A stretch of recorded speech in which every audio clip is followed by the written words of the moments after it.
So today's question was asked by a friend of mine. Does Jaina Proudmoore deserve forgiveness? And what they mean by that is, in BFA, Jaina returns home to Kul Tiras and is forgiven for her misdeeds against the Admiralty and even goes on to lead them.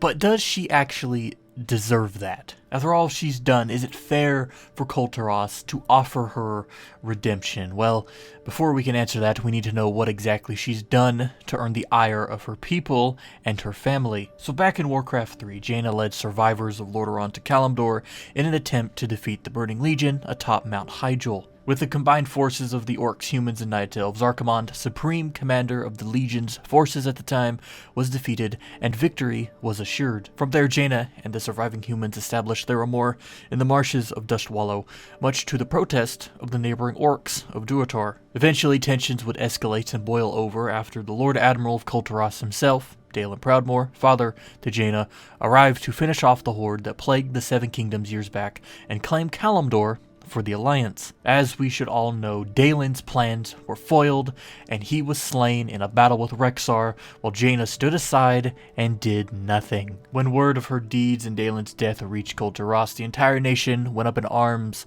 against Jaina. They called for the Alliance to take her head to finish what Daelin started, but Stormwind did not listen, prompting Kul Tiras to leave the Alliance, close their borders, and simmer in their hatred for Jaina for many, many years. They even went so far as to alter their joyous folk song for the Proudmoore girl into a vile musical of hate and remembrance.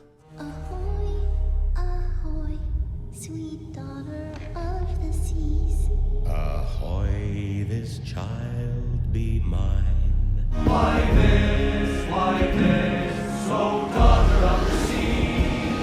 Why this, did she forget her seaside days? But as we know, their hatred did not last forever. Upon her return to Kul Tiras, the hate for Jaina dwindled in a few weeks, maybe even a month or two. And that leads us back to today's question.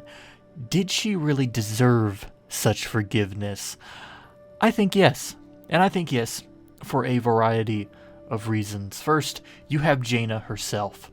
The Jaina that watched her father die and the Jaina we see today are almost two completely different people. One is inexperienced and innocent, believing that war is not an option, while the other is a broken war veteran who has been betrayed time and time again because of her choices. It isn't really hard to see Jaina's return to Kul Tiras as her finally deciding to give up and pay for her failures, which is something Jaina has not done before.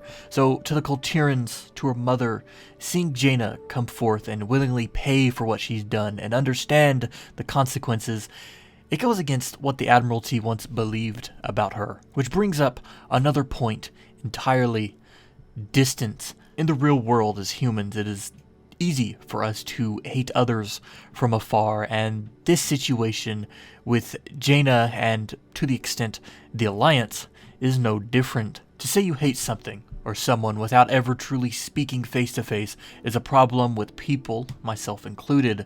From afar, you get this idea about someone without ever truly knowing anything about them. As with Jaina, the last time she was in Kul Tiras was when she was just a little girl getting ready to be shipped off to Dalaran. Is it fair to judge someone when the last you saw them, they were a child? It might be easy to assume, but to actually know is an entirely different story, and is something Jaina's mother and all of Kul Tiras learned not long into the Blood War. So should Jaina have been given forgiveness so easily? Yes, I think she should have, but maybe you think different. Maybe you believe she deserves nothing from no one, which you could also make a case for pretty easily. You can let me know your thoughts, as well as all questions, comments, or concerns regarding this video, Warcraft, or its lore, in the comment section down below. Thanks for watching.